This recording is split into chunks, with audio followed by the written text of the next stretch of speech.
네, 오늘 국회에서는 이태원 참사 국조특위 첫 청문회가 열리고 있습니다. 여야는 참사 당시 경찰과 소방 대응이 미흡했다며 한 목소리로 질타했는데요. 예, 국회 상황 알아보겠습니다. 임혜준 기자.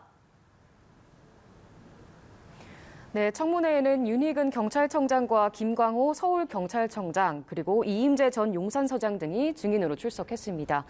여야 의원들은 사고 당시 경찰과 소방 지휘 라인에서의 대응에 미흡한 점이 많았다고 한 목소리로 질타했습니다. 그날의 행태를 보면 어떻게 이런 사람이 경찰서장까지 올라왔냐. 정말 의심스러울 정도로 너무나 실망스럽습니다. 우리 젊은 청년들이 죽어가는데 112 상황실은 너무나 조용했다는 거예요. 이게 이번 참사의 가장 근본적인 원인이다. 네, 청문회에서는 참사 당일 기동대 투입과 관련해 이 전 서장과 김 청장 간 진실 공방이 벌어지기도 했습니다. 기동대 투입 요청을 했지만 묵살당했다는 이 전 서장 주장에 김 청장은 기동대 지원 요청을 받은 적이 없다고 재차 반박했습니다. 현장에 경찰 인력 투입이 늦어져 통제가 잘 되지 않아 구조가 늦어졌다는 증언이 나오기도 했습니다. 현장에 도착한 경찰들이 많지 않았습니다. 제가 도착했을 때는 2명 정도 봤습니다. 현장 통제는 한참 동안 이루어지지 않았습니다.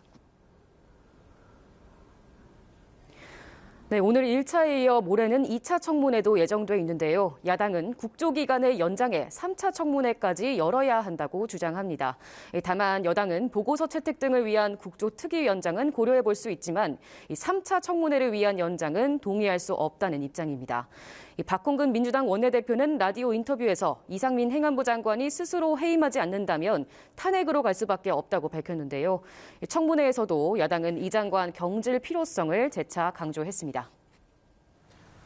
네, 국민의힘과 더불어민주당은 오늘 오전 정부 조직법 개정안 논의를 위한 3+3 협의체를 재가동시켰는데 또다시 입장차만 확인했다고요. 네, 그렇습니다. 여야는 정책위 의장과 원내 수석 부대표 등이 참여한 3+3 협의를 오늘 재개했는데요. 이 비공개로 진행된 협의에선 정부 조직법 개정과 공공기관장 임기 일치법 등이 논의 테이블에 올랐는데 합의점을 찾지는 못했습니다. 이 정부 조직 변화와 관련해선 재외동포청 신설과 국가보훈부 격상 등에선 이 공감대를 이뤘지만 여가부 폐지와 관련해선 이견을 보였습니다. 여당은 부처는 폐지하더라도 이관 등으로 실질적 기능 확대가 가능하다고 주장했지만 야당은 폐지를 받아들일 수 없다는 점을 분명히 했습니다. 이 밖에 공공기관장 임기 일치법에 대해서도 여야는 적용 범위와 시기, 방식 등을 두고 입장차를 보이고 있는데요. 다만 오늘 협의에서 약간의 진전이 있었다며 양당이 대안을 갖고 내일 다시 만나 논의하기로 했다고 밝혔습니다. 지금까지 국회에서 전해드렸습니다.